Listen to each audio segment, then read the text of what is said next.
I'm Joe Biden, the senator from Delaware, and I'm unsure if I approve this message. He's too old. But everybody elected him, so that's y'all fault. And you ain't black. He's sitting there lying to people. And you ain't black. He's the worst president that we ever had. And you ain't black. Joe Biden, please go back to Delaware because New York City, you have no idea what we need. And you ain't black. He's a slimy mother. You know? He take you out to lunch and stick the fork up right after.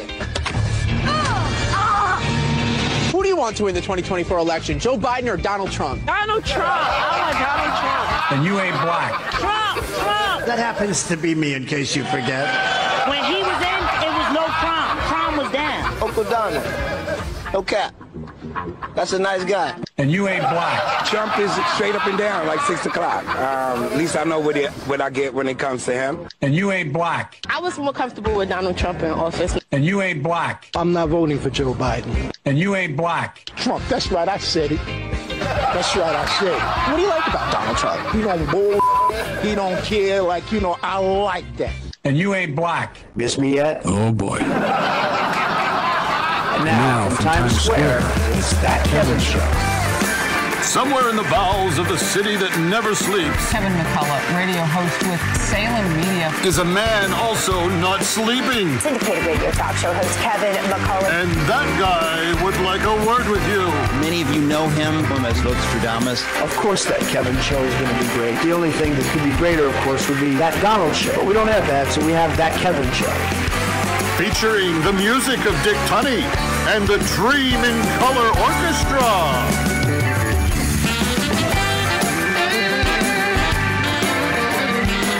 Tonight, former FBI agent Nicole Parker with the Criminal States of America. Parody Whitney and Yuri Lamas-Bella with sketch comedy. Caitlin Wheeler swims into the debate. And in the spotlight tonight, Casey Musgrave.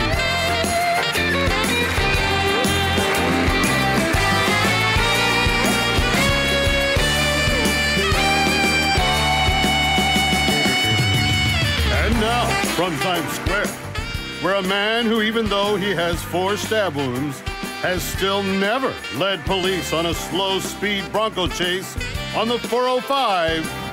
Here's the...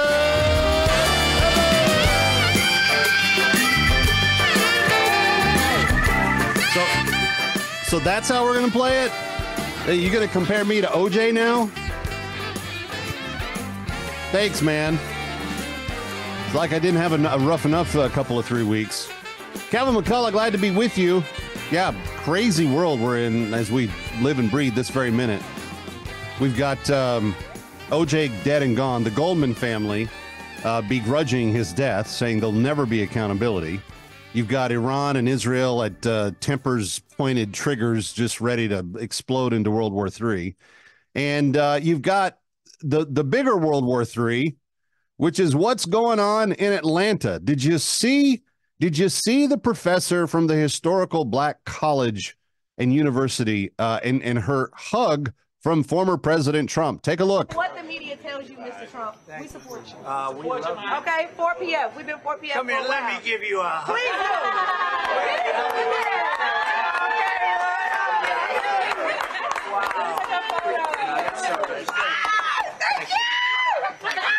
And it's not enough that he was in a Chick-fil-A in the South getting hugged on by a bunch of young Black college students.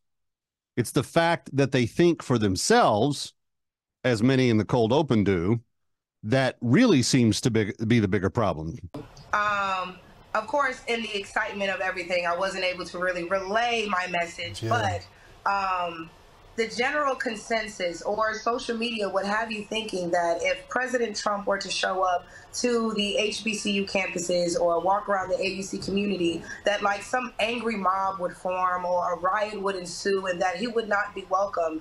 And clearly the sentiment in that room the other day was the complete opposite. He was very welcome. People were excited to see him. People showed up in support of him, and people, of course, were from all 4 institutions within the AUC, the local HBCU community in Atlanta, and they all showed up in support of him. So it's actually kind of crazy to see people in an uproar when all four institutions were legitimately represented and all four institutions were represented by said students who wanted to support President Trump. You know, Michaela, and I really appreciate that we were able to not only let him know that regardless of what social media says, you know, I know they're trying to make us think we're supposed to hate you, but we don't.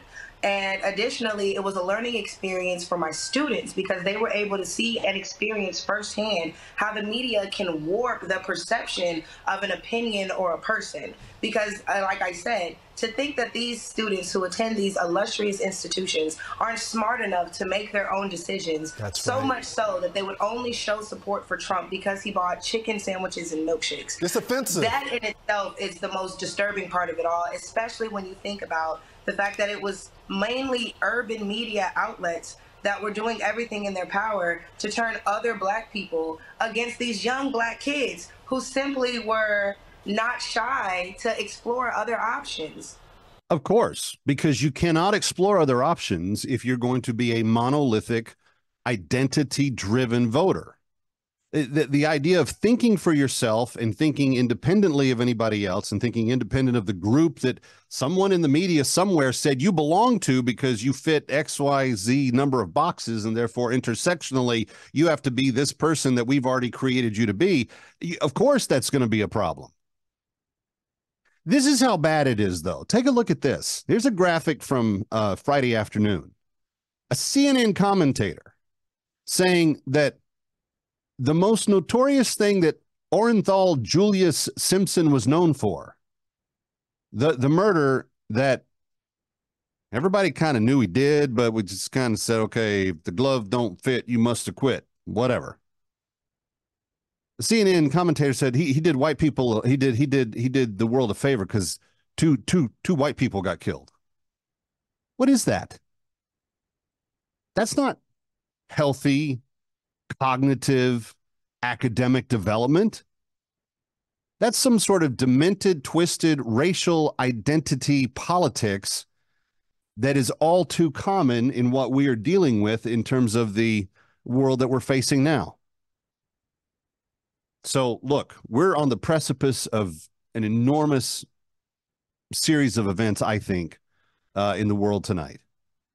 But the one thing I'm not going to criticize is people beginning to think for themselves and take action independent of others based on the thoughts that they themselves have come to.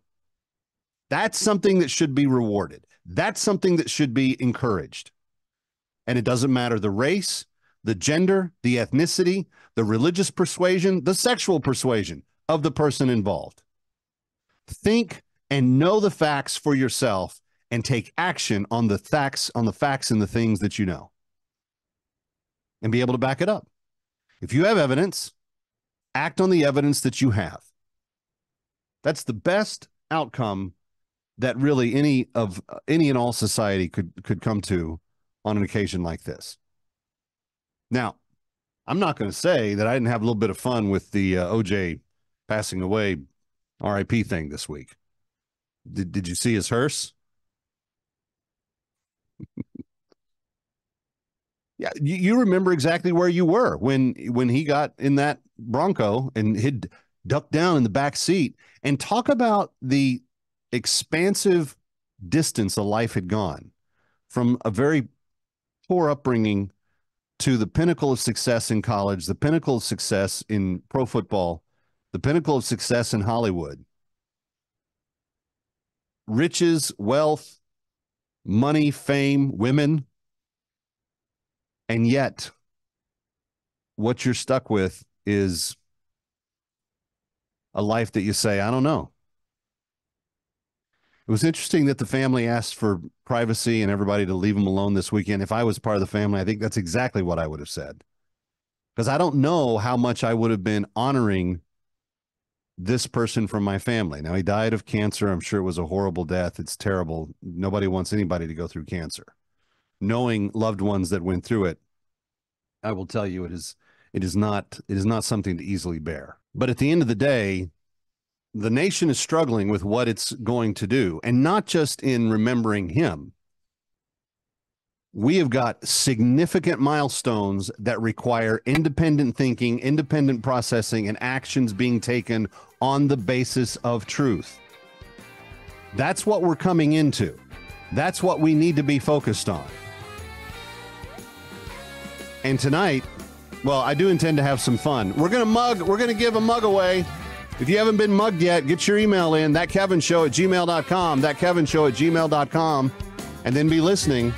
Up next, former FBI agent Nicole Parker. We're going to talk about the criminal outbreak in America and what to do about it. Plus, a lot of sketch comedy coming your way later. Stay here. It's That Kevin Show.